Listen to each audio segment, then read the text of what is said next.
Hai Champions, jumpa lagi dengan Mr. Kiki. Bagaimana kabarmu? Semoga kalian semua berada dalam kondisi tubuh yang sehat dan kuat, serta tetap semangat untuk belajar. Pada saat ini kita akan lanjutkan pelajaran tematik kita, yaitu muatan PPKN, Pendidikan Pancasila dan Kewarganegaraan, tema 5, subtema 2, dengan judul Proklamasi Kemerdekaan Indonesia. Oke, apakah kalian sudah siap untuk belajar? Apabila sudah siap, yuk kita belajar. Proklamasi Kemerdekaan Indonesia.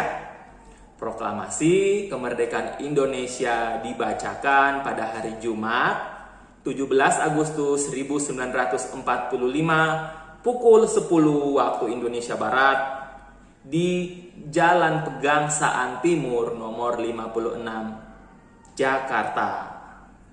Sekarang Jalan Pegangsaan Timur ini menjadi Jalan Proklamasi nomor 1. Isi proklamasi ditulis dan dibuat oleh Soekarno berdasarkan hasil diskusi antara Soekarno, Muhammad Hatta, dan Ahmad Subarjo.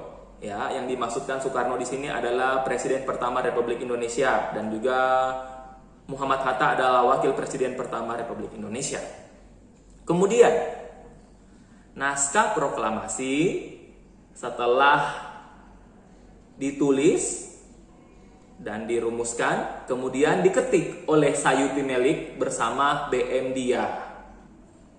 Dan penyusunan teks proklamasi dilakukan di rumah Laksamana Maeda.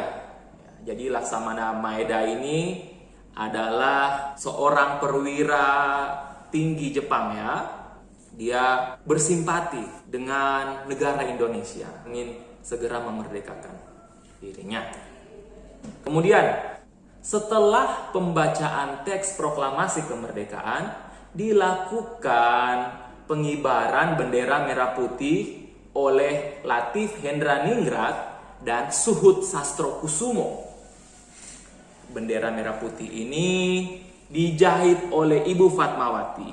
Ibu Fatmawati adalah istri dari presiden pertama kita, yaitu Insinyur Soekarno. Proklamasi dilakukan dengan tujuan untuk mengumumkan kedaulatan Indonesia kepada dunia, atau dengan kata lain, pembacaan teks proklamasi ini dilakukan untuk menyatakan kepada dunia bahwa negara Indonesia telah merdeka dan menjadi sebuah negara yang berdaulat. Selanjutnya, perhatikan teks proklamasi kemerdekaan Indonesia di bawah ini ya. Proklamasi, kami bangsa Indonesia dengan ini menyatakan kemerdekaan Indonesia.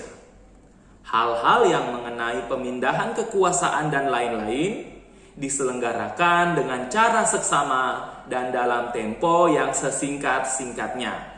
Jakarta, hari 17 bulan 8 tahun 1945, atas nama bangsa Indonesia, Soekarno-Hatta.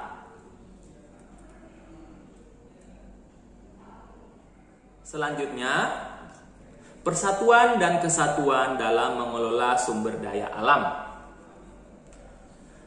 Sumber daya alam di seluruh Indonesia harus dikelola dengan semangat persatuan dan kesatuan. Ya, apabila setiap masyarakat dapat bersatu dalam mengelola sumber daya alam mereka, kesejahteraan bersama dapat tercapai. Seperti yang kita ketahui bersama bahwa sumber daya alam Indonesia itu sangat banyak ya. Indonesia memiliki kekayaan sumber daya alam yang melimpah. Jadi kuncinya di sini bagaimana agar warga atau seluruh rakyat Indonesia saling bersatu untuk mengelola sumber daya alam ini sehingga dapat disebar ke semua daerah dengan baik dan adil. Salah satu wujud persatuan dan kesatuan dalam mengelola sumber daya alam adalah kerjasama. Dua pulau yang memiliki perbedaan sumber daya alam dapat bekerja sama untuk memenuhi kebutuhan sumber daya alam yang dibutuhkan. Contohnya, Pulau Madura yang memiliki sumber daya garam yang melimpah, ya. Seperti kita ketahui bersama, di Pulau Madura terkenal dengan penghasil garam. Jadi sumber daya alam ini, ya, berupa garam tadi sangat diperlukan di pulau-pulau lain. Salah satunya di Pulau Kalimantan. Jadi penduduk Pulau Kalimantan dapat bekerja sama dengan petani garam di Pulau Madura untuk memenuhi kebutuhan garam yang ada di Pulau Kalimantan. Ya, jadi seperti itu ya contoh kerjasamanya. Karena Pulau Madura memiliki banyak persediaan garam, jadi pulau-pulau lain, misalnya Pulau Kalimantan, dapat bekerja sama dengan petani garam yang ada di Madura, sehingga kebutuhan garam di Kalimantan dapat terpenuhi. Ya, jadi itu contoh kerjasama dalam mengelola sumber daya alam. Ya, kita harus memiliki persatuan dan kesatuan ya dalam mengelola sumber daya alam, sehingga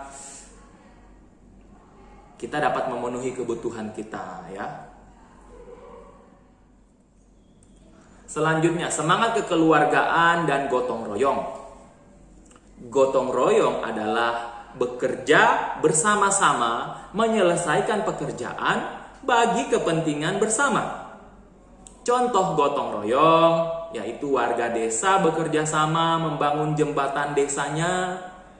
Lalu contoh lain bekerja sama membersihkan rumah, dan siswa bekerja sama membersihkan kelasnya.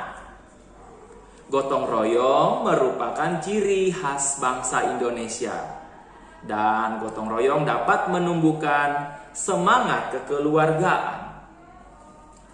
Kemudian, semangat kekeluargaan adalah sikap memperlakukan orang lain seperti keluarga sendiri. Jadi manfaat semangat kekeluargaan ini antara lain, yang pertama meningkatkan persatuan dan kesatuan, yang kedua mencegah perpecahan, dan yang ketiga menciptakan hubungan yang harmonis antar sesama. Ya.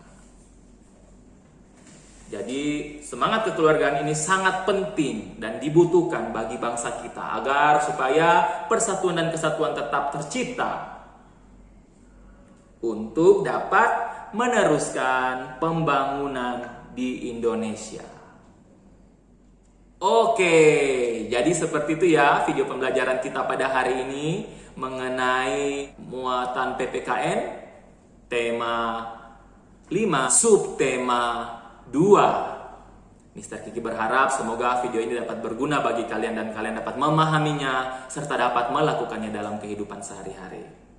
Mr. Kiki tetap berpesan agar kalian tetap semangat untuk belajar, tetap menjaga kesehatan, dan tetap menjaga kebersihan diri, juga kebersihan lingkungan tempat kalian tinggal. Sampai jumpa pada video-video pembelajaran selanjutnya ya. Thank you and God bless you. Bye.